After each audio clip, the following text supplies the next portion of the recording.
Does the channel provide value? Focus on the foundation. I am a travel vlogger. It's always about communication. Build those partnerships. What are the problems that you solve for your clients? Just being ahead on the technological side of things. Leading an organization. You not only want to survive, but you want to thrive.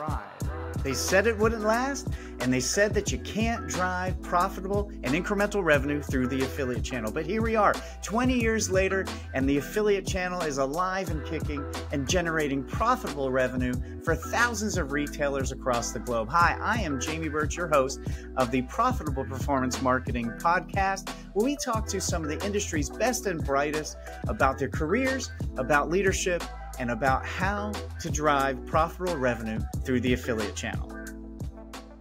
Well, hey, listeners, welcome to the Profitable Performance Marketing Podcast. I'm your host, Jamie Birch, and founder of JEBCommerce, your award-winning affiliate management agency.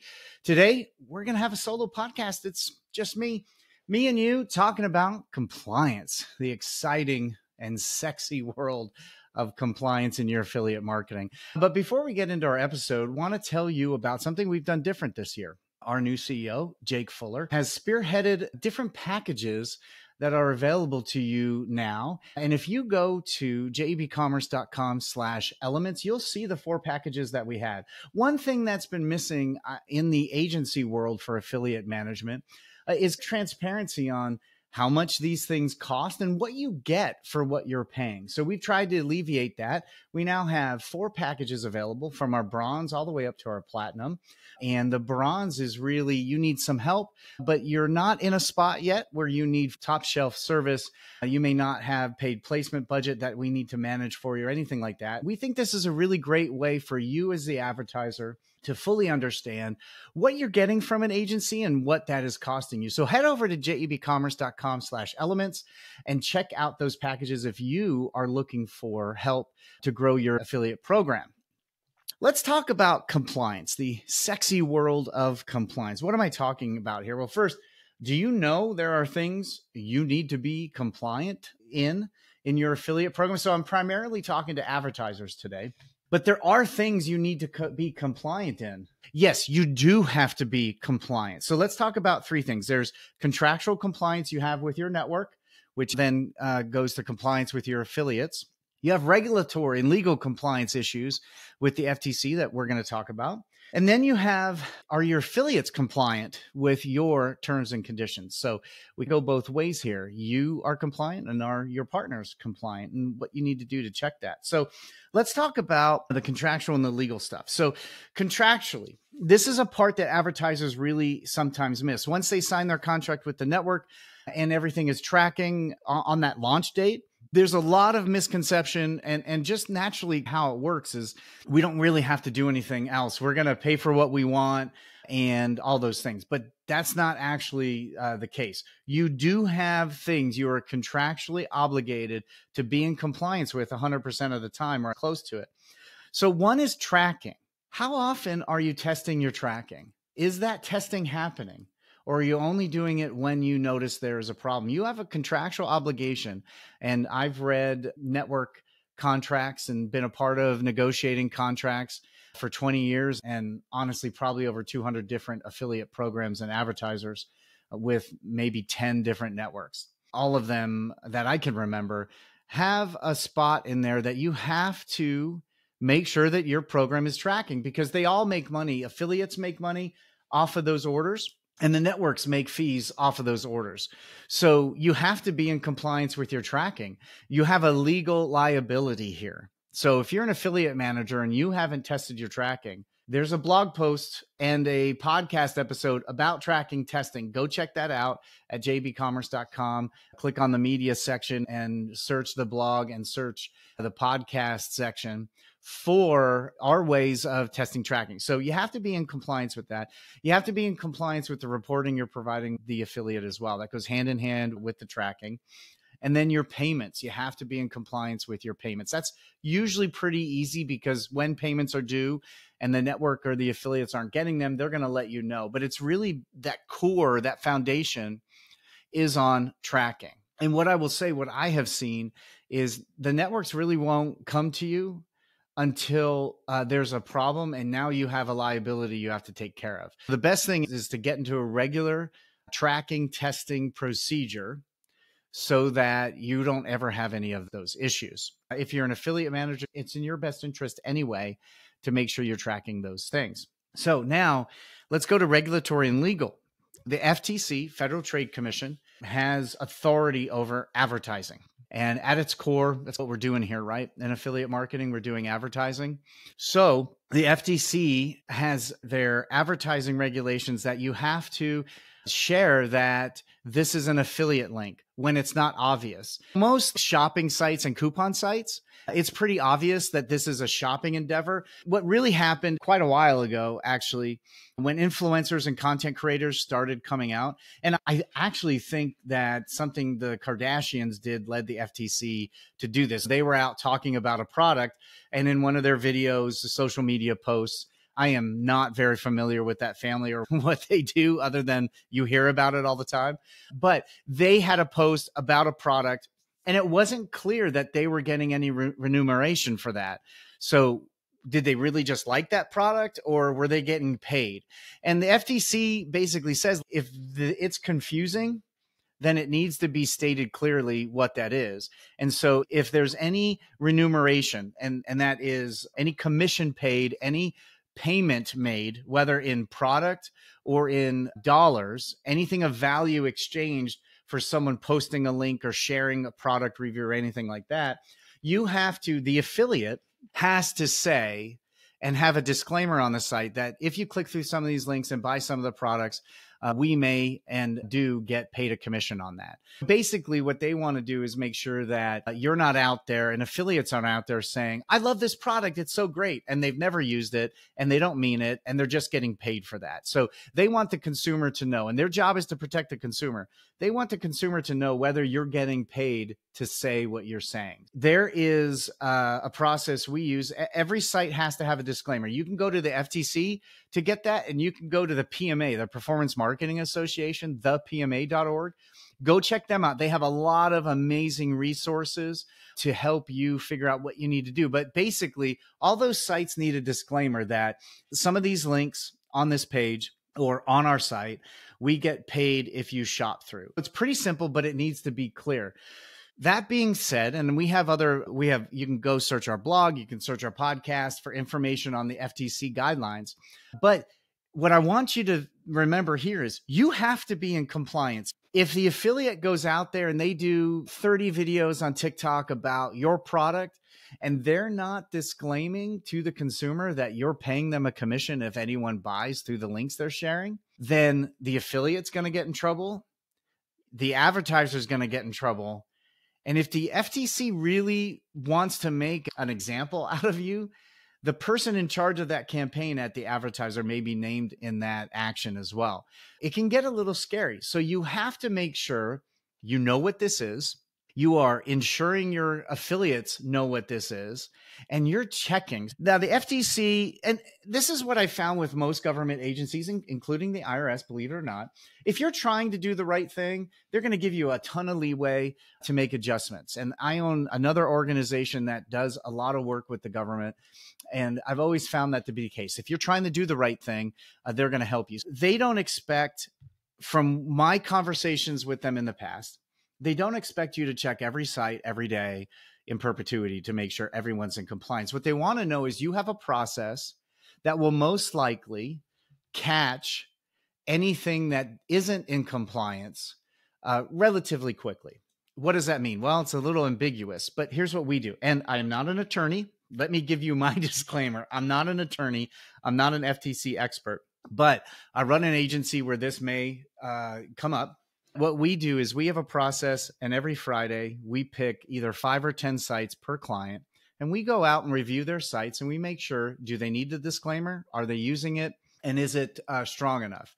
And if we look at those sites and they need a disclaimer and they don't have it, then we reach out to them and let them know about this law. We'll send them links that will be in the show notes here, and we'll inform them of that. We also, and this is a great idea for anybody, we sign up for all our affiliate partners in all our clients for their emails and any other marketing activities they have. You may have already seen this disclaimer. This is not a new thing. Many of the mature affiliates who do a really good job, they're already doing this. And so you've seen that many of the media publishers, that's probably where I see it most prominent. They're sometimes the largest organizations and they want to stay out of trouble. Every Friday in our planning process, we pick 5 or 10 sites at random. We make sure they have compliance and we keep track of who we checked and what the results were, so that if the FTC ever came to us for a particular advertiser, we would be able to go back and say, no, this is what our checks did. And if that process isn't tight enough, they may ask you to update that. But you do have to be in compliance. There have been lawsuits and people have lost, and they've lost money and they've lost jobs. Now, I'm not saying this to scare you, but I want you to know this is one of the areas that you need to be in compliance with. You can type in FTC affiliate disclaimer, and I'm sure Google will have a whole lot of results, but I definitely want you to go to the PMA.org and check that out. I will include any relevant links at JEB for this subject and at the PMAs. Check out these show notes for that. That's really the legal and contractual stuff you have with the networks. But one thing I do want to point out is it's really good to get in a process to go look at your affiliate sites often. And I know that may seem to you and to the experienced affiliate managers listening, that may seem really basic that you would have to go look at your sites. But I'll tell you what, there's a lot of affiliate programs and the person in charge has never gone and looked at one of their partner sites, or they haven't gone and looked in a really long time. So this FTC compliance, it can put a little more teeth, a little more impetus, a little more pressure for you to go look. But while you're there, go check all the other stuff out. How are they promoting you? What are competitors doing? What spots on the website could you be in that you're not, that you should be in? So I use this as an opportunity, and our staff does here at JEB, to make sure we know what the affiliate has going on. We know what the opportunities are for each of our clients, and that everything is copacetic with the FTC. So now you're made sure your program is compliant. Now you got to figure out, are your affiliates compliant with your terms and conditions? Have you read your terms and conditions? I know I ask that kind of question a lot, but have you? When's the last time you updated? Is it in line with the types of things you allow and don't allow in your program? You can go through your affiliate agreement and things that should be in it. And we'll probably do another podcast of things that should be in your terms and conditions, but you should have a section on what's allowable, permissible in your SEM. Can affiliates engage in search engine marketing, in paid search marketing? How can they do it? What can't they do? The FTC disclaimer and compliance, that should be in there as well. Your promotional compliance. Can they promote any promotion that they have? Do they only promote ones available through the channel? Are there no promotions available? What kind of promotional compliance do they need to be in? Is that even in your agreement? Are there regions where they can promote and where they can't? Pricing. A lot of times we'll deal with advertisers that resell other brands and other manufacturers, and they'll have pricing agreements where they can't go as low as this price or that price. So you may have to include some pricing language in your affiliate agreement. And then marketing activities outside of SEM. What other marketing activities are they allowed to engage in, or what aren't they allowed to engage in? Most of the agreements I write and review, we just tell them what they can't do, because the affiliates are amazing at coming up with new ways to build audiences and reach audiences. I don't want to restrict them from that, but there are things that each client, each advertiser isn't okay with. I want to make sure that they know what they can and can't do. So now that I have that in all my agreements, I have to regularly make sure that the affiliates are in compliance with that. So do you have a mechanism to do that? We do. It's our Friday planning process, and it's our month-end review. Now, that month-end review is an internal thing we do every month for every single client. We look at performance, who's up, who's down. We actually go through those affiliates who are performing, those affiliates who didn't perform but used to, and new affiliates that are performing. We go and look at their websites, and we make sure, again, FTC compliance, and we make sure all the marketing activities are compliant as well. It's not just looking for negative things. Like I said earlier, we also use this opportunity to look through and see what else they have going on that we can get into. What are competitors doing that maybe we should be involved in? What kind of intel can we gather to influence the strategies and tactics that we're using to reach the growth goals for our clients? And is there anything competitively, macro or microeconomically, that we can share with our team and our clients that will help them achieve their goals as well? It doesn't sound very sexy. It's not something everyone, oh, I can't wait to do this. But it is at the core of making sure your program is run really well and you're not missing anything that's going to create a liability for you, but you're not missing any opportunities to grow your program. So there you have it, compliance in the affiliates channel. We talked about contractual obligations you have with your network. We talked about FTC compliance and legal compliance, regulatory compliance. And then we talked about making sure your affiliates are compliant with you. So do you have any questions, any comments? Definitely post them anywhere that allows comments on this podcast episode, but also send them over to gethelp@JEBCommerce.com. We'd love to know what you thought of this podcast episode. If you found it valuable, but please go and share it, whether that's Facebook, LinkedIn, X, or anywhere else. Maybe you just know someone who needs to take care of this issue and they need this episode. Send that over to them. And maybe you receive this episode from someone, you need to do it. You don't really know what to do. Well, email gethelp@JEBCommerce.com. My team will jump on the phone with you for free, no obligation at all, and help you walk through this issue. That's at gethelp@JEBCommerce.com. So please share this podcast. Really appreciate you listening today. If you need help with your affiliate program, JEBCommerce is an award-winning agency. We just celebrated our 19th year in business. 19 years. When I started this 19 years ago, I had no idea where it would take us. We're really glad we've been able to service some amazing clients and can't wait to celebrate year 20. That'll be pretty exciting.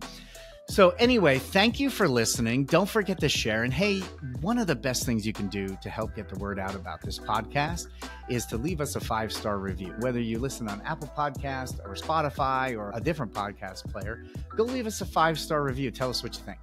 All right. Well, thank you for listening to the Profitable Performance Marketing Podcast and today's topic of compliance. You guys have a great day.